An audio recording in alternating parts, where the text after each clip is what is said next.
So it is about 7:30 in the morning. Just came out to the chicken pen to throw out some corn for the chickens and pick up the eggs.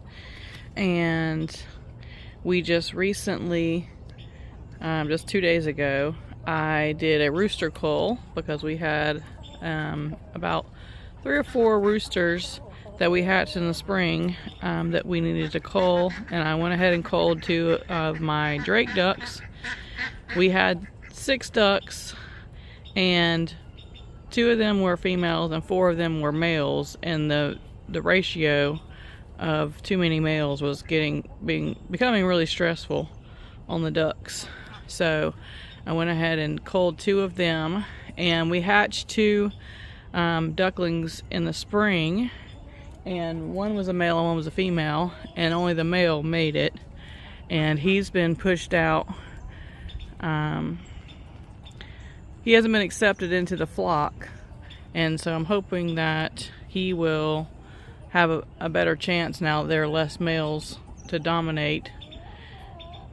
And there is the flock of our 4 ducks. So the 2 in the middle are the females, and then the white one and the one with a poof on his head is the males.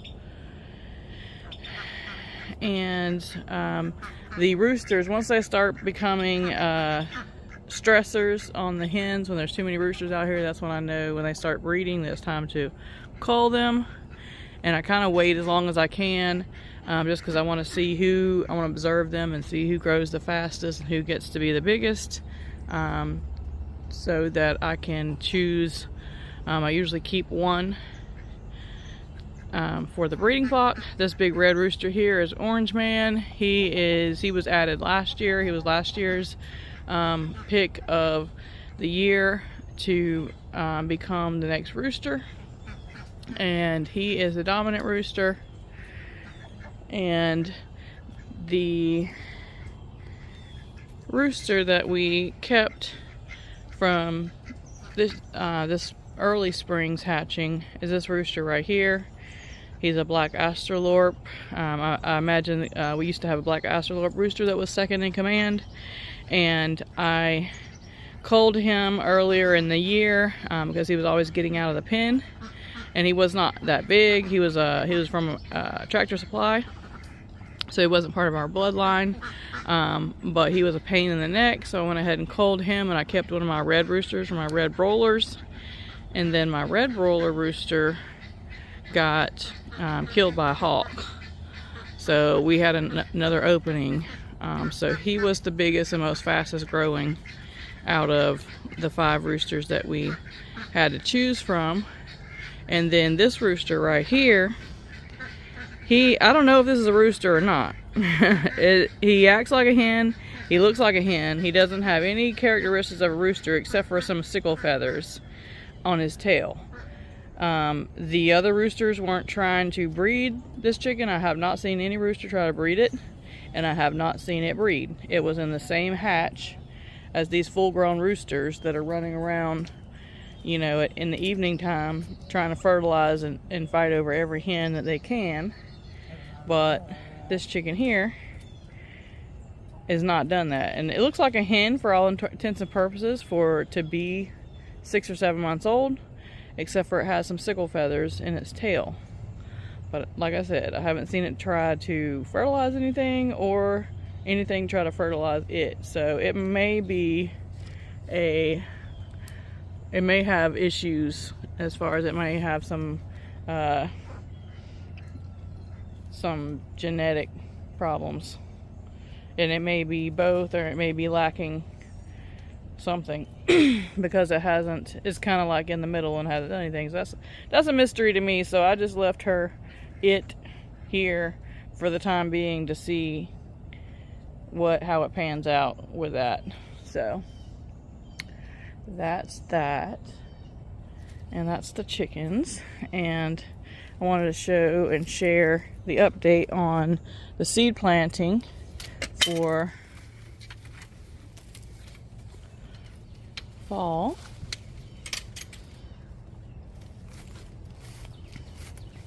So right here has been my makeshift grow out station. And so these are my, got 3 12 packs of the indeterminate tomatoes that I saved the seeds from my tomatoes that I was growing in my garden. And then I have a eggplant right here. And then I've got some either eggplant or tomatillos right here. And then these are the beefsteak bush determinants. I got 1.5 flats of these. And those are some more tomatillos right there. And then we got a total of 2 flats of tomatillos. And then I got 2 of the aromas. So this is a 12 pack aromas. And this is a 12 pack aromas here, which are taking the transplanting pretty good. And then this is split between the beefsteak and the Italian basil. So that's what we got on the grow out table right here, and I'll show you the seed starting over here on this table that gets shade. So we'll start with the brassicas that we planted a few days ago, several days ago. So these were from seeds that I already had. The Waltham broccoli came up perfectly. The Copenhagen cabbage seeds did not germinate. The Chinese cabbage germinated well. And I got 1 red acre cabbage, if that is in fact a red acre cabbage. Only got 1 or 2 to germinate from that seed pack last year. It may just be a stray from one of these others. And then this early Jersey, I've got 2 whole sections filled with that. The blue curled kale came up really well. Romanesco, there's just 1 in there, and that may be a stray from the kale. And then the lacinato kale, I did not get any. Those did not germinate. And the rutabagas germinated very well, just like they did last year. So of these, the Copenhagen cabbage, the red acre cabbage, the purple turnips, purple sprouting broccoli, the lacinato, and the romanesco did not do anything, but we did get some Waltham broccoli, Chinese cabbage, Jersey cabbage, kale, and rutabagas. So not too bad. And I'll just be transplanting these out into 12 cells to finish growing out the root balls. And then in here I had planted bush bean seeds that I had in my stock, which none of those came up. So those seeds, I don't think I've bought bush bean seeds last year. I think I mainly, besides the yellow wax. So I think those were a couple years old to 3 years old or older. But so I went back in here and I planted radishes and beets, and you can see the beets have started germinating in here already. I need to put another little thin layer of dirt on here to cover some up after it rained.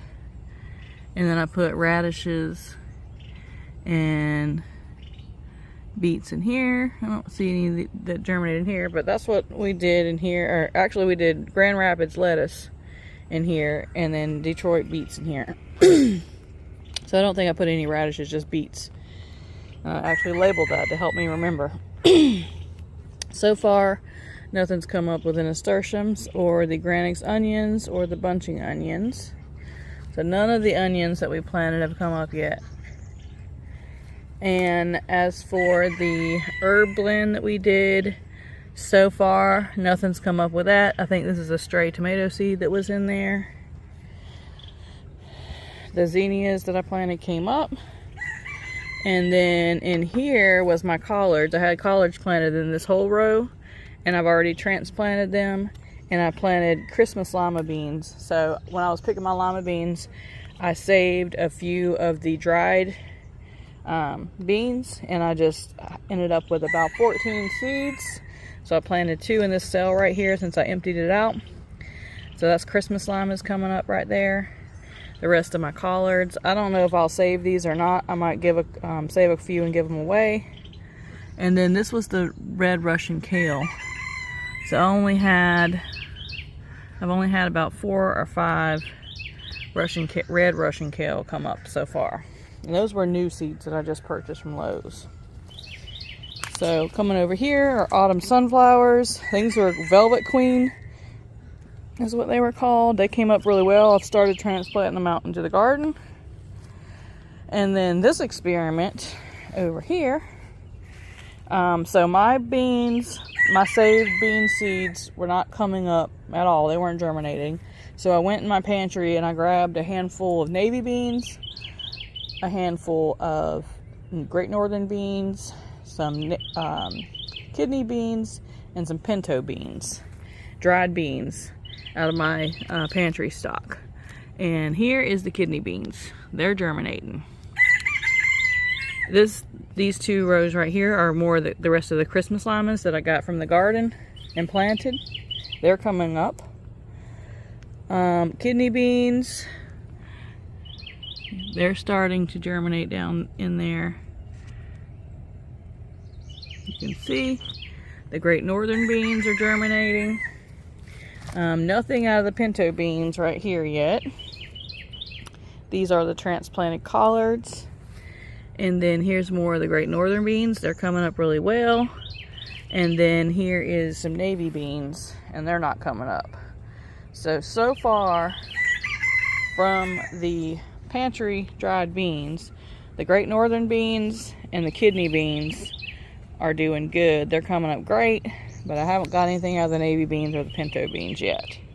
So I was hoping to be able to grow some pinto beans this year. So that might be, I'm still looking to order some strike beans from Hoss Tools, but I haven't gotten around to that right now. I've been planning my daughter's birthday party, so at least we will have some kidney beans and some Great Northern beans growing in the garden. I think the Great Northern beans are like vining or semi-vining, and I'm not sure about the kidney beans, what their habit is. But I'm planning on planting these sunflowers with the beans. So they'll have, even if they're semi or climbing, they'll have something to climb in there. And I will take you over to the grow bed garden and see how that's going. Okay. So as you can see, my little tomato plants, these are celebrities that I got started from the feed store. They're doing really good. They're getting tall and bushy. And there's a couple of them, like this one right here, he's kind of struggling. So I might need to test the soil in that one. But I started doing a compost in place type situation, which I've been composting, layering in there, but I wanted to try some of this type of composting where you grow something in a pot and then have the compost chicken scraps or kitchen scraps underneath to see how that would feed the plants. So there's my daddle peppers. Still no peppers on here. They are just starting to grow. You can barely see them all on there. And then in here I planted beets and radishes, and you can see that they're coming up, some of them.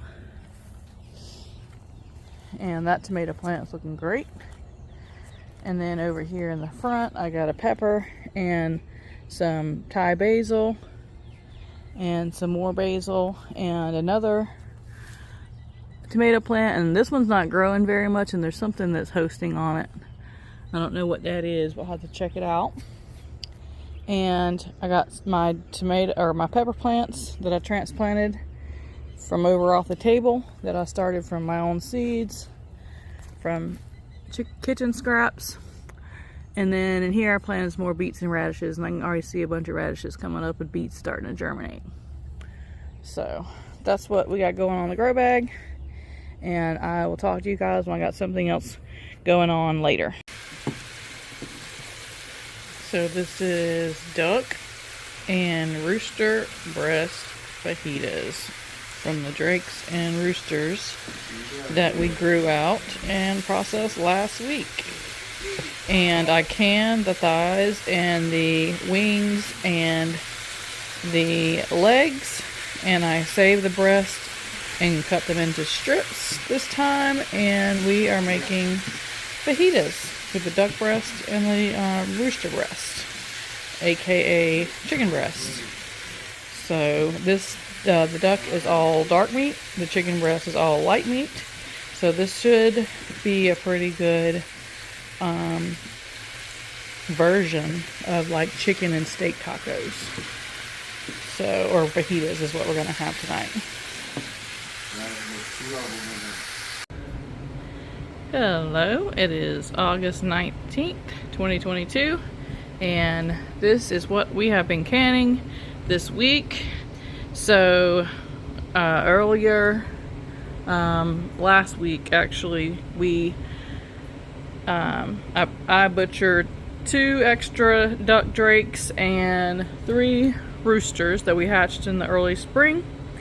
And there's another video on here of the duck and chicken fajitas that we made out of the breast. And then we got 4 jars of quart jars of thighs, legs, and wings. And then we got 2 quart jars of really concentrated broth from those carcasses. Also from the garden, we got a 16-ounce pint of filled peas and snaps, and I think this is like a 19 or 20 ounce jar of filled peas and snaps from the garden. And then in this row, I have 3 pints and 1 quart of white butter peas, and these are from the Pick Sweet white butter peas that you buy in the freezer section of your grocery store. And so I just put those right in there and can them with some herbs and spices. And then to fill up the canner, when I did these 4 jars of the dark meat from the duck and rooster, I did some beans. So I did some Great Northern beans, and these just have herbs and some smoked pork fat. And then I did 2 quarts of kidney beans and pinto beans mixed. So we got 3 quarts of beans from dry, 4 quarts of dark meat, chicken and duck, 3 pints and a quart of frozen white butter peas, 2 jars of filled peas and snaps from the garden, and 2 jars of broth, chicken and duck broth. So that is what I have been canning this week to add back to the pantry, and I will talk to you guys soon.